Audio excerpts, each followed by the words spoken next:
gente joga, né? Aquilo que a gente devolve para o mundo. Então, só vem, até no plano espiritual, aquilo que eu permito estar perto de mim. Pode um anjo da guarda, Jesus, vou até apelar para Deus, né? Ele quer manifestar o tempo todo. Mas será que eu estou dando essa permissão para que essa manifestação divina esteja na minha vida? Então é muito importante a gente pensar isso, porque muitas vezes a gente se sente muito injustiçado, né? Nossa, mas que vida de injustiça, isso só acontece comigo, é só na minha vez. Tem até um meme no Instagram que eu gosto muito, que vai ser bem real, né? Tem pouco tempo que eu comecei a morar sozinha e tem um meme lá que me resume demais. Na minha vez de morar sozinha, a carne tá R$50 o quilo, o arroz tá 30, né, um saco, e tá tudo meio caro, R$100 você vai no supermercado, você tá com uma sacola e bem vazia.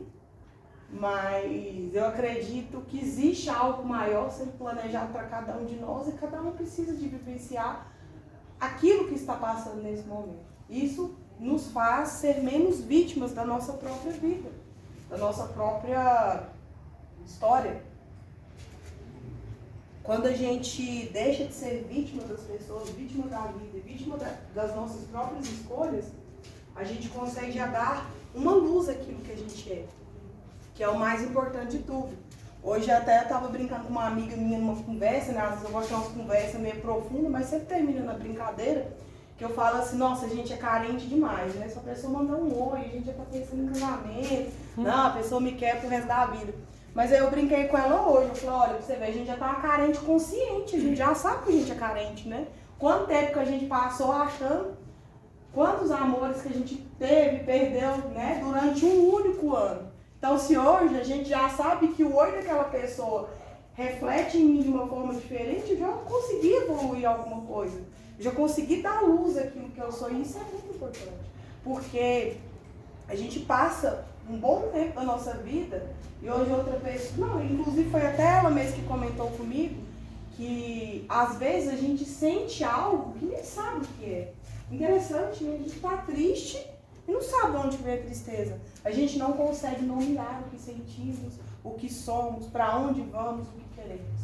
Então, é muito importante que a gente esteja realmente no controle daquilo que a gente é. Por mais que talvez eu ainda, né, tenha os meus problemas de carência, ou que eu tenha algumas coisas que às vezes as outras pessoas conseguem nomear para mim, que eu não desacredito que muitas delas sejam verdade, o mais importante é que eu consiga ter consciência daquilo. Porque até o tema que eu vou falar hoje, ele fala muito sobre isso. Não tem problema a gente ser. Não tem. Até porque a gente só está nessa estação planetária porque a gente realmente é isso. Porque realmente a gente ainda vibra essas energias negativas. Porque se a gente tivesse uma energia melhor ou maior, né, de certa forma, fosse mais curado no linguajar popular, a gente estaria em outros planetas, com outro tipo de missão, com outras energias diferentes. Mas assim vai chegar o nosso momento de estar nesse lugar. Mas hoje é preciso que a gente tenha consciência da onde a gente está e por que a gente está. Isso é muito importante. Para que a gente possa conseguir levar aquilo que a gente busca. Principalmente quando a gente vai buscar uma ajuda. Quando a gente vai nomear aquilo que a gente sente. É como quando você vai no médico, isso é muito casal que tem, né? Eu não sou casada, mas diz que casal tem muito disso. Vai o homem e a mulher que fala que é com o marido tá sentindo. Ele tá com dor de cabeça, com diarreia, com não sei o quê. A pessoa tá lá caladinha. Muitas vezes a gente não consegue nomear o que a gente sente para que alguém possa nos ajudar. Porque a gente nem sabe o que a gente sente, o porquê a gente sente. Então, estar perto disso é estar perto daquilo que possa transformar a minha vida. Se eu estou assim, existe um motivo fundamental. Não, a vida não foi justa, isso não foi, ninguém criou um plano maligno para me destruir, como a gente pensa, né? Nossa, mas ninguém gosta de mim. Eu passei de uma fase que muitos passam, né, graças a Deus, que é uma fase de entendimento. Tem uma palavra que hoje em dia, eu tomei uma preguicinha dela que chama ofensa. Sabe, aquela coisa que tudo que você fala com uma pessoa, nossa, mas você me ofendeu, nossa, você... Sabe, eu acho que a gente já não está nesse tempo. As pessoas, elas têm atitudes erradas. As pessoas, elas são grossas. né? Às vezes, elas usam palavras de forma irregular, de forma sem pensar, assim como eu também faço isso com as pessoas. Mas quando a gente começa a nomear as coisas e entender que só atinge o outro, só me atinge o que o outro lança, aquilo que eu permito entrar na minha vida, o outro para de me falar. Porque muitas vezes, coisas que a gente precisa de passar são crescimentos, aprendizados. E muitas coisas a gente passa chorando e aprendendo. Mas se a gente não começar a dar luz para essas sombras e começar a enxergar que isso existe dentro de nós por causa de um único motivo, que é o nosso crescimento, que é para a gente aprender, a gente vai ficando estacionado onde a gente está. E isso é muito legal da gente conseguir nomear isso, porque a gente não vai viver isso nas próximas encarnações. O benefício de nomear aquilo que a gente sente, a gente vai viver nessa ainda. A nossa vida vai começar a ficar mais legal, menos pesada. Nossa, mas aquela pessoa tem alguma coisa contra mim. Não. A pessoa lá só está tentando lidar com o que ela sente. O que sai dela é porque ela não está conseguindo segurar. Então nem tudo é sobre nós. A pessoa está ali vivendo com o próprio caos. Não, quando eu chego aqui cheio de problemas e começo a descontar nas pessoas, é porque eu estou tentando lidar com o que eu sinto. Nada é sobre as outras pessoas. Então por isso que eu tomei uma certa descrença dessa palavra de ofensa. Ninguém está querendo ofender o outro. Né? Quando eu venho aqui e sai da minha boca palavras que deixam uma pessoa ofendida, é porque eu estou cheia de mim mesmo. Não é nada contra o outro, não é nada pessoal. Eu passei, até interessante eu lembrar disso agora, porque eu passei um momento, igual todos nós temos, né, fases na nossa vida. Acho que é um exemplo muito bacana de eu dar aqui para vocês, que foi no meu trabalho. Eu tive um problema lá no meu trabalho e eu estava muito nervosa, mas eu estava muito nervosa. E tem uma pessoa dentro do meu trabalho que eu tenho uma consideração muito grande por ela. Uma pessoa que eu gosto, eu considero assim como uma pessoa que eu gosto de conversar, eu conto as minhas coisas, ela me conta também. Mas é uma pessoa muito mais madura que eu, apesar da gente ser da mesma idade. E aí, nesse dia, eu fui procurar ela, né? Falar, olha o que aconteceu, e toda nervosa, né? Porque me ofenderam. Nossa, ela me ofendeu, falou comigo de forma estranha, com falta de educação, não sei o quê. E ela escutou, eu falava, escutou. E na posição dela de profissional que ela ocupa, ela olhou no fundo dos meus olhos e nomeou todas as coisas que eu fiz de errado para que essa situação acontecesse. Naquela hora que eu olhei para uma pessoa que eu considero como minha amiga, que eu esperei o consolo dela, que ao invés dela vir me consolar, me abraçar, né, falar comigo assim, não, eu te entendo, eu sei que é assim mesmo. Ela começou a pontuar com educação, com amor, com carinho, com gentileza, todas as coisas em que eu estava sendo. Na hora eu não aceitei bem, não. Minha amiga, pessoa que eu gosto, se eu fui comentar isso com ela, que eu precisava, né, dela pelo menos me ouvir e tal, ela tá falando que eu tô errada ainda. Mas graças a Deus eu tenho uma qualidade que eu desenvolvi, porque eu tive que, todos nós, né, passamos por coisas e talvez a gente tenha que amadurecer muito cedo. E uma das coisas que eu tive que amadurecer muito cedo é pensar no que aquilo que o outro me falou, será que não tem sentido? Por que o outro me disse aquilo? Então, da sala dela até a minha sala onde eu trabalho, eu comecei a pensar. Tá, mas a posição dela, que não é de minha amiga, é de profissional. Será que ela falou isso porque ela quer o meu mal? E eu comecei a pensar. E realmente eu consegui entender que ela tinha razão no posicionamento dela. Que ela estava extremamente correta quando ela foi profissional em me corrigir e não passar a mão na minha cabeça. Então, muitas vezes, a gente precisa de ser corrigido, de ser ofendido mesmo, de se sentir ofendido, para que você estremeça ali por dentro e dá um novo salto na sua vida. Porque enquanto tudo estiver confortável, enquanto eu estiver pisando nas nuvens, enquanto a cama estiver quentinha, enquanto o abraço estiver caloroso, enquanto o amor der certo, eu fico estagnado. Porque a estagnação, ela é um conforto, um falso conforto. Eu acredito que está tudo bem, porque para mim tanto faz. né? Onde eu estava numa palestra lá no São Francisco de Assis, Dr. Dácio, é um neurologista, acredito que muitos devem conhecer ele falou, e ele faz a palestra, eu acho muito legal, porque ele fala muito da espiritualidade, mas ele usa muita ciência, e são duas coisas que, como ele disse, já caminham muito junto, né? Na espiritualidade, espiritismo, umbanda não, tá, gente? É espiritualidade no geral. As manifestações do divino que cada um acredita.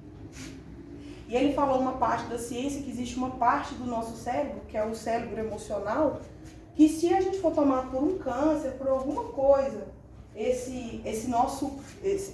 essa parte ela parar de funcionar, a gente não sente nada. Você não sente nada. Então tá tudo bom, né? Se tá frio, se tá calor, se alguém me fez raiva, se alguém me fez feliz, eu não sinto nada.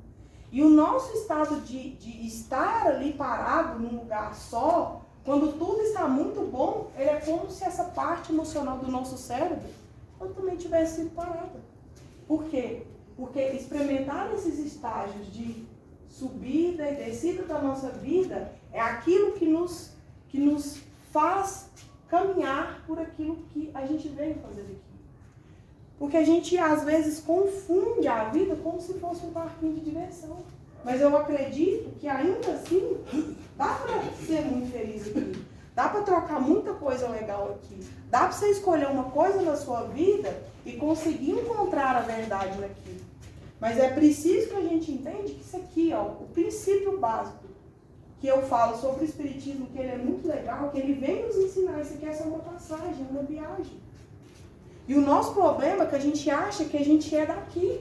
Não, quando eu não estiver aqui, tudo acabou. Então eu vou aproveitar tudo aqui agora. Eu vou ser uma irresponsável agora, né? Porque acabou, passou. Nem sei se amanhã eu vou estar viva. Mesmo que o seu corpo físico não esteja mais vivo, o seu espírito estará vivo em outra dimensão. Então tudo aquilo que você é, você levará para outros caminhos. Você levará para outra vida em que você for conduzido. E a gente é conduzido de acordo, como eu falei no início, que a gente sente por dentro. Né? Aquilo que você sente por dentro é para onde a sua vida te encaminha. Isso durante a nossa passagem na Terra e também após a nossa passagem na Terra. Então a gente é conduzido nesses caminhos o tempo todo. Eu tenho num dos estudos que eu escutei, existiu uma história de um espírito que chegou numa reunião mediúnica e contou a história dele. E é muito interessante. Porque Jesus vem muito nos trazer uma coisa chamada, ele nos alerta para uma coisa chamada desejo central. Todos nós temos um desejo central. Todos nós, sem exceção. Até um cachorrinho tem um desejo central. Tudo existe um desejo central. Existe algo que nos move, que nos levanta, que nos faz caminhar. Até a gente entende um pouco que quando a pessoa está num estado depressivo muito grave, ela está bem desconectada desse desejo central. Porque quando a gente tem um desejo central, a gente pode estar até indo para aquele caminho de lá. Mas eu posso estar fazendo um caminho mais longe, mas todos nós temos um desejo central. E Jesus veio nos alertar sobre isso já na sua passagem na Terra. Então são coisas que, como eu disse, a gente precisa de conhecer para ter consciência dos caminhos que a gente está escolhendo trilhar. Então esse espírito se manifestou em uma das suas reuniões em uma reunião mediúnica e contou a sua história, que eu vou ser bem breve aqui para a gente entender que a gente é levado para aquilo que a gente sente.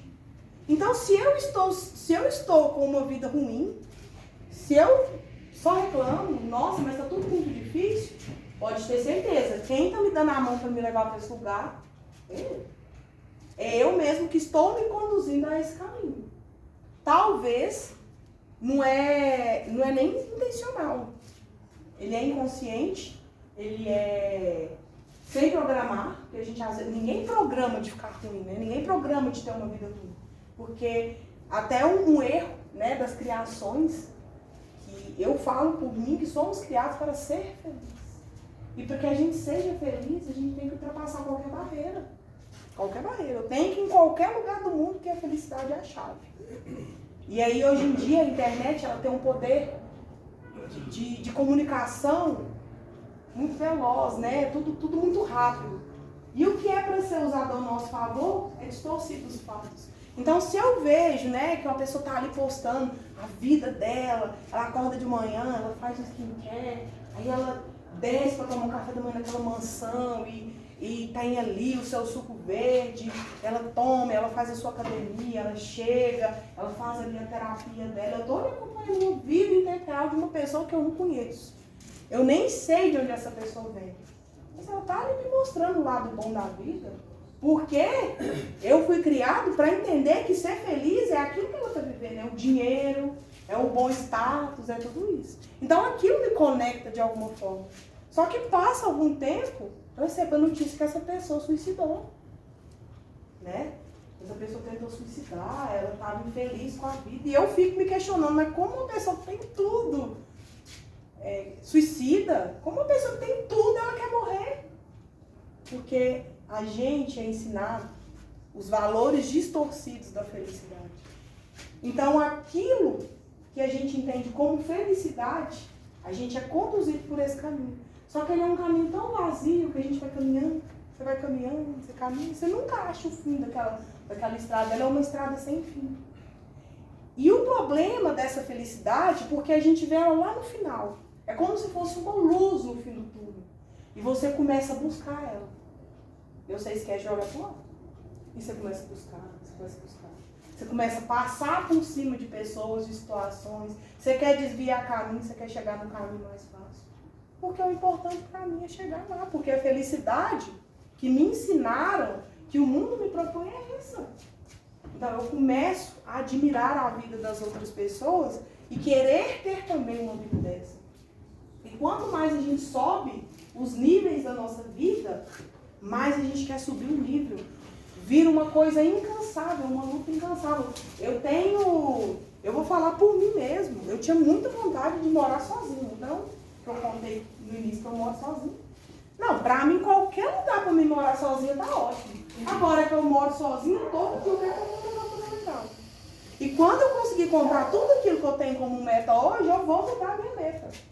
Isso, de uma certa forma, é uma coisa bacana. Nos mantém vivos, nos mantém em atividade.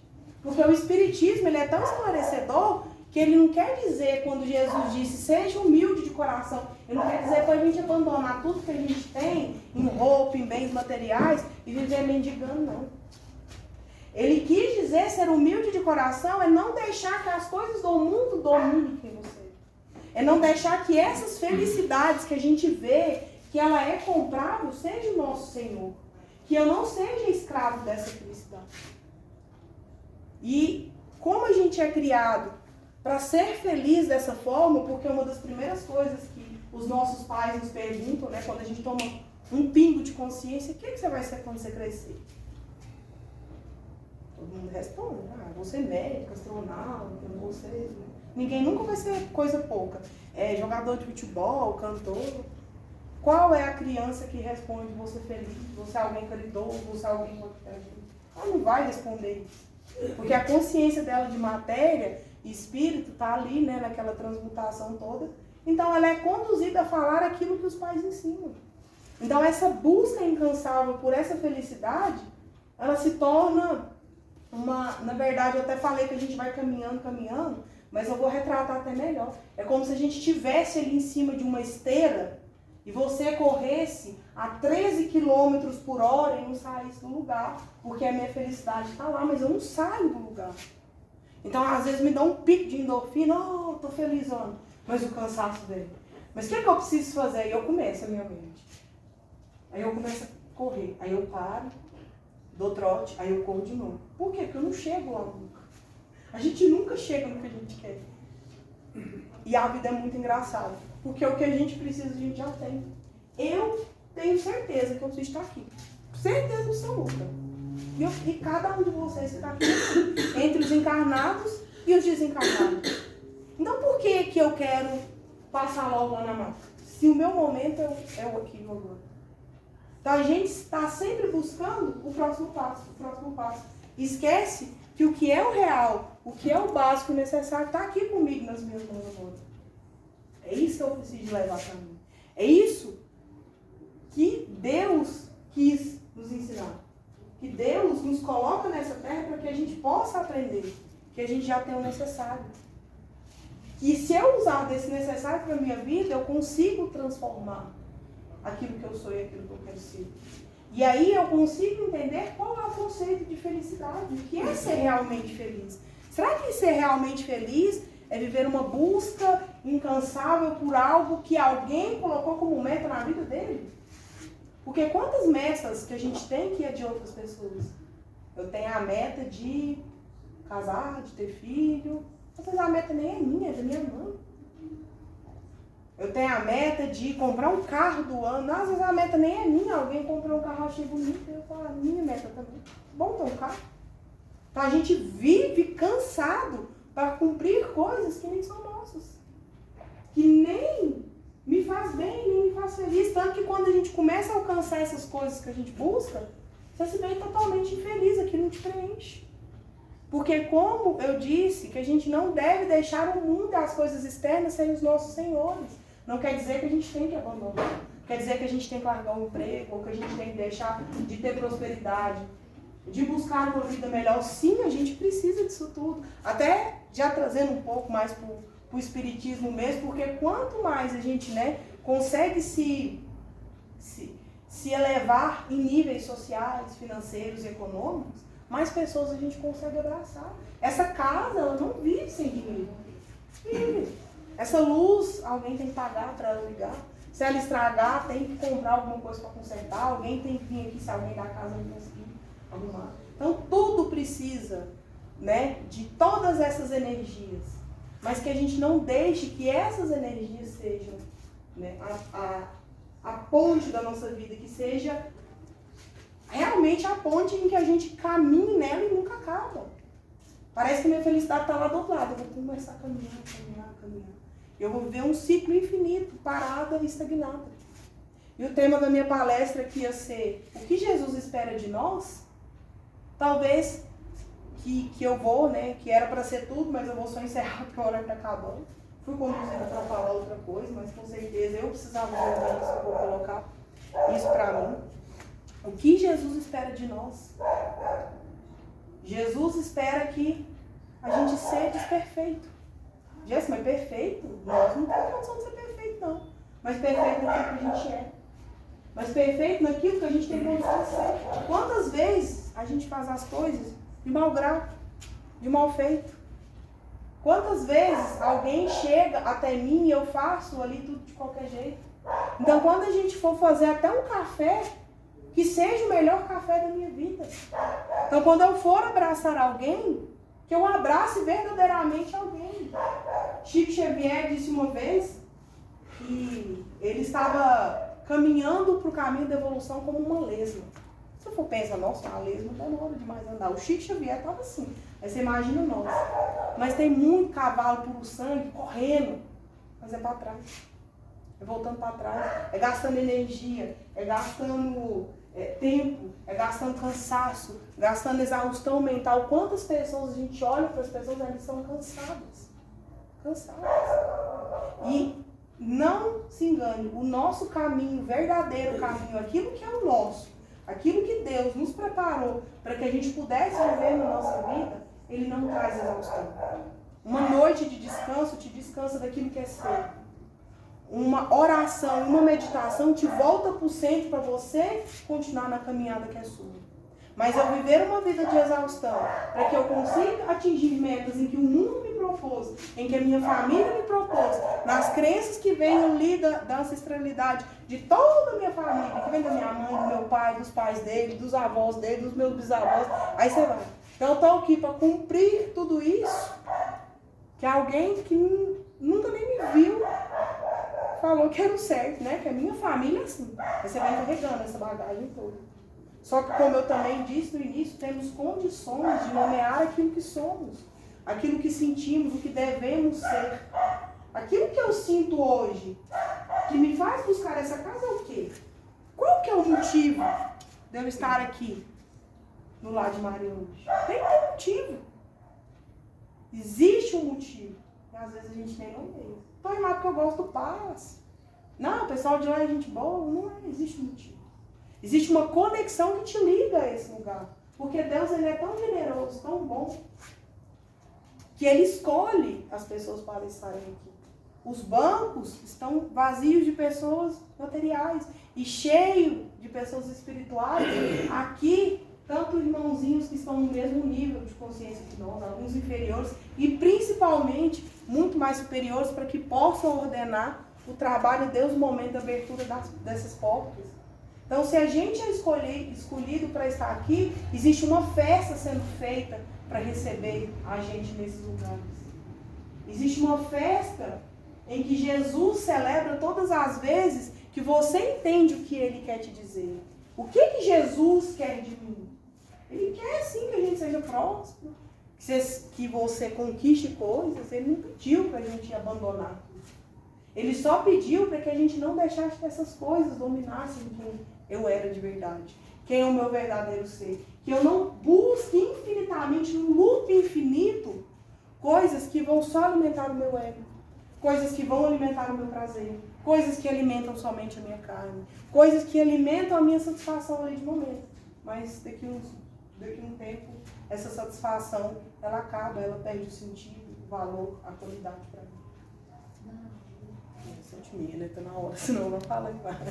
Mas é muito importante que a gente entenda duas coisas. O que Jesus quer de mim? Eu consigo nomear. Jesus quer que a gente seja perfeito. Ele disse isso quando ele estava na terra. Mas que perfeição que é essa? É a perfeição de ser a pessoa mais correta do mundo? Não, Jesus sabe até o limite que você pode ser perfeito. Mas Ele espera que você faça o que você consegue. Ele sabe tudo, até aonde que cada um de nós pode ir. E Ele espera que cada um de nós atue dentro da nossa vida, dentro das nossas possibilidades. Por nos distrair demais com tudo que acontece em volta, a gente esquece de alimentar verdadeiramente aquilo que precisa ser alimentado dentro de nós. A gente está cheio de comida, de bebida, de álcool, de droga, de sexo, de prazer, de festa, de balada, de viagem, de dinheiro, alimentando um corpo físico, alimentando um corpo mental e um corpo espiritual de forma toda. De forma que cada dia que passa o cansaço domina o meu ser. E a gente vai cada vez ficando mais cansado, está tudo mais difícil, a vida é muito injusta, eu me sinto cada dia mais ofendido, a vida me colocou numa posição ruim, mas os meus pais também não me ajudam, mas eu tenho vários traumas de infância, eu vou fazendo assim. Porque está todo mundo, porque eu escolhi viver as coisas do mundo. Quando eu escolher viver as coisas de Deus, num linguajar mais popular, aquilo que é divino, por mais que eu passe, né, pelas montanhas russas da vida, por mais que eu esteja mais embaixo do que em cima, porque é muito estranho se a gente for comparar a vida a uma montanha russa. A montanha russa, a descida dela é bem demorada, né? Aquele frio na barriga. Aí você sobe, a subida é difícil, o carrinho tá ruim, né? E a descida é assim, lá no topo você fica pouco, aí você já volta de novo. Mas é para isso que a gente está. É ter essa consciência, isso aqui não é o nosso lugar, a gente só está aqui. Eu não sou essa fase que eu estou passando. Eu não sou isso, eu só estou aqui. Então, se você está passando uma fase ruim, se você está vivendo algo ruim, você não é isso. Ah, eu sou ladrão, eu roubo, eu mato, eu já fiz muita coisa ruim. Eu tenho o prazer de te informar que você não é isso. Você está assim. Ah, eu tratei as pessoas mal, eu sou uma pessoa grossa, eu não sou uma pessoa boa, eu tenho cheio de defeito e a cabeça cheia de culpa. Eu tenho o prazer de informar que ninguém de nós é isso. A gente só está assim, porque a gente precisa estar assim para que um dia a gente possa verdadeiramente estar no nosso lugar de origem. Quem ainda tem mãe, quem não tem, ou quem pode se lembrar disso, eu acredito que o dia que a gente voltar ali para a nossa verdadeira casa, é como se a gente tivesse aquele pesadelo de noite horrível quando a gente é criança, muito, muito ruim, e aí você acordar ali desesperado procurando a sua mãe, e somente o fato de você encostar a mãozinha dela, você conseguir adormecer e acordar no dia, sentindo paz. Eu acredito que o dia que a gente voltar para onde a gente verdadeiramente deve estar, que é o nosso lugar de direito, como filho de Deus, vai ser essa mesma sensação. É como viver um pesadelo, mas chegando lá, encostando, eu vou cair num sono profundo e acordar em paz no outro dia. Porque foi só, não um pesadelo, né? Mas foi só uma coisa. Eu não sou isso tudo que eu estou passando. Eu só estou aqui. Então a gente precisa tomar postura frente à nossa vida. Então se eu não sou isso, eu só estou vivendo isso, o que eu posso fazer para mudar isso? Se me nomearam de grossa, estúpida, se eu já roubei, se eu já matei, se eu já traí minha esposa, meu esposo, se eu já humilhei muitas pessoas, eu não sou essa pessoa. Eu só estou nesta pessoa. Isso vai passar. Mas para passar, depende de quanto tempo a gente está disposto, de quanto esforço a gente está disposto a oferecer. Vai depender de cada um de nós. E um alerta para quem já acordou de algumas coisas, mas ainda dorme para tantas outras. Quando a gente começa a acordar para algumas pequenas coisas, te motiva a você se questionar mais. Mas por que disso? Por que daquilo? Né? Por que eu estou aqui? Não, então esse aqui não é o fim? Não, não é o fim. É só uma viagenzinha chata. Uma viagemzinha chata, difícil. Mas que ela vai acordar. Um dia a gente vai acordar desse sono. Eu tenho certeza que a gente vai se reencontrar, né? De novo. E espero que quando a gente se reencontrar em espírito, a gente lembre desse dia. Eu tenho certeza que a gente vai lembrar com muita gratidão, muito amor, de lembrar que a gente teve a oportunidade de estar aqui. Sobre as bênçãos daqueles que não dormem para proteger quem ainda não acordou do sono profundo. Muito obrigada a todos, tá? Muito obrigada a casa, muito obrigada a Vanusa, a Daí também. Cheguei um pouquinho atrasado, vocês me desculpem, mas é porque o trânsito é difícil e a gente anda meio correndo. Mas muita gratidão de estar aqui.